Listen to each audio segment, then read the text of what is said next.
clan up. Thanks to Raid Shadow Legends for sponsoring this video, and thank you to you guys for checking out Raid Shadow Legends. I hope you guys check out Raid Shadow Legends. When you do, it directly supports my channel. It helps me to continue branching out and doing other stuff. So thank you guys for all your help. And now, let's complain. So the movie starts off with the Titanic sinking.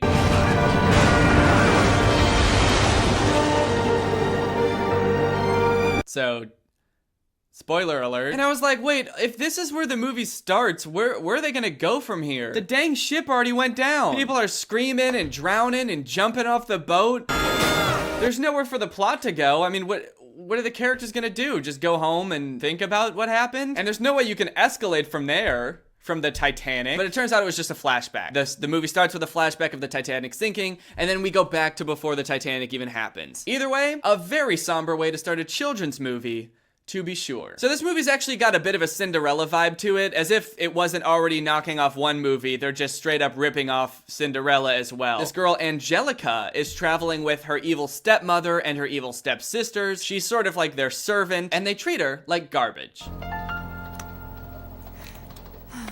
Stop moping over that picture. You're never going to find your precious mother. Your precious mother! You're never gonna find your mom, you idiot! Oh, you miss your mom because she died or something?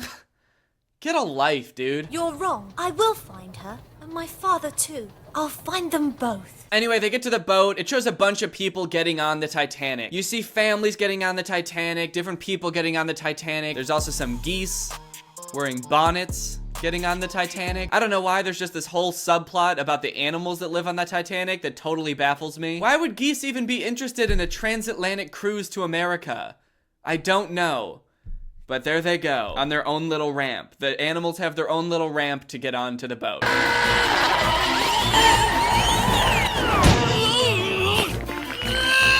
There's going to be plenty to keep you busy aboard this tub. So the thing about this movie that is going to make it kind of hard to make this video is that there's like 900 different subplots going on, and none of them make any sense. And the worst part about it is all of the subplots start at the exact same time. They try to introduce them all at once at the beginning of the movie. And Angelica misses her mom, and her stepmother's an evil witch, and there's geese on the ship, and this guy is hitting on this sexy girl, and a detective's on board to solve the case. What case? I don't know. He's just there. And they also just do a really bad job of introducing every character and what their motives are. Like this woman, she comes out of nowhere. Every time she talks, you're like, what did she just say? Hurry up, you layabout!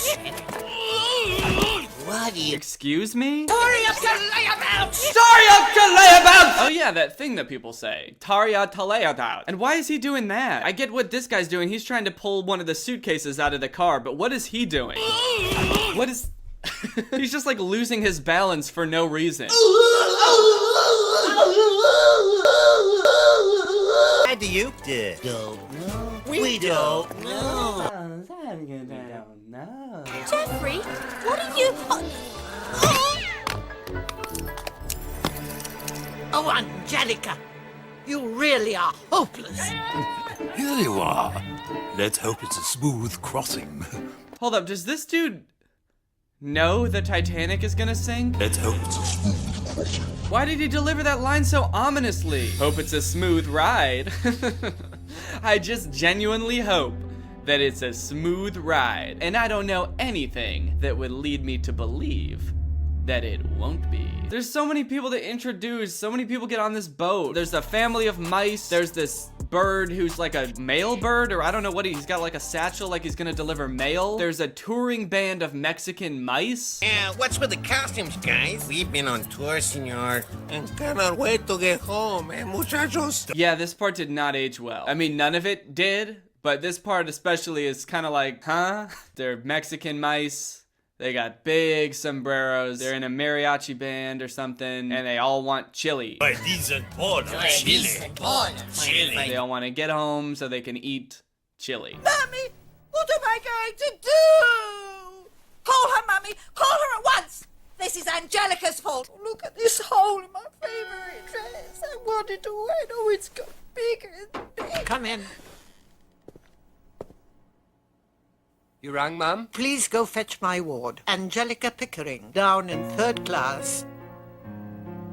I don't know who that guy is, or why he's so short, and why his suit looks like it was made for a normal-sized person, like he's a child who's trying to pretend to be an adult. And they never explain who he is, and he never shows up in the movie again. His only role in the movie is to walk in like, "Yes, Mom." And then he leaves and we never see him again. So even though Angelica is traveling with the evil rich stepmother and her 2 stepchildren, since she's kind of like their servant, she's in 3rd class. And they really put her to work. You didn't pack our clothes properly, you clumsy girl. Blaming her for stuff that she didn't even do.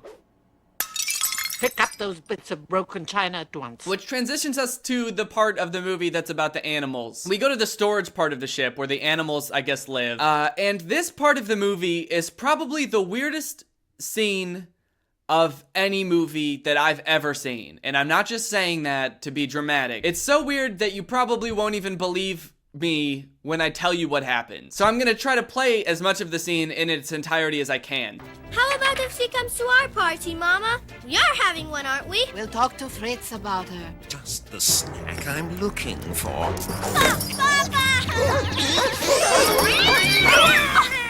If it hadn't been for you, I would be now in someone else's digestion. You know there's something you should know, so I'm gonna tell you so. Don't sweat it, forget it, enjoy the show. Working all day, now it's time to unwind. Kick back, relax, take a load off your mind. Yep, the mouse thanks the dog for saving his life, and instead of responding in any sort of way that makes sense or has anything to do with what the mouse said, the dog starts rapping about how it's party time. I'll be busting the moves and I'll be busting the rhymes. We'll be busting up laughing cause it's party time. All aboard the Titanic! It's party time! There's so many things that don't make sense! What is going on? Party time, it's party time. Everybody's feeling fine cause it's party time. He's rapping! Rap won't be invented for several decades. The dog is suddenly wearing this, like, tank top and athletic shorts. He wasn't wearing that before. The second he starts rapping, he's just all of a sudden in this hip-hop outfit. The animation is creepy. It doesn't match up with what he's saying. Sometimes it's downright horrendous. He keeps showing his creepy hands clapping, like his creepy fingery hands. It's a dog. He shouldn't have fingers. He's got little furry fingers. It's not cute. It's creepy. It's not even just like a little jingle that he does and walks off either. It's an entire song. It lasts for like at least 2 minutes. It has a chorus. It has verses. They're all about party time. He's using an antique radio as a boombox. Obviously, because boomboxes haven't been invented yet. So he's got this old antique radio. This scene is the weirdest part of the movie, and it's one of, if not the weirdest scenes I've ever seen. But by no means is this scene alone in how weird it is. This movie is full of scenes like this. During pretty much every scene of this movie, at the end of it, when it cuts to the next scene, I'm left wondering, like, what just happened? What is going on? Who knows what's around the corner? I dream of my first building going up in America. Progress, Sir William. Progress. One must always be ready to progress. Your humble secretary, even I, could someday become perhaps even your boss. Yeah, if you don't need me, I think I'll take a stroll around the deck.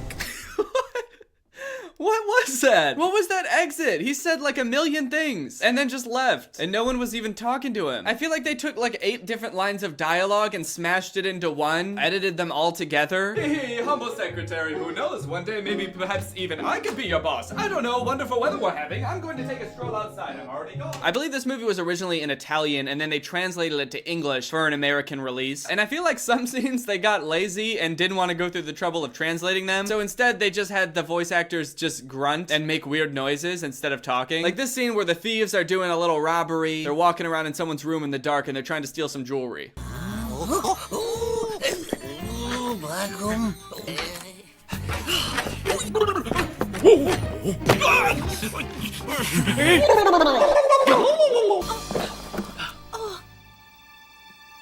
Uh-oh, looks like it's time for some romance.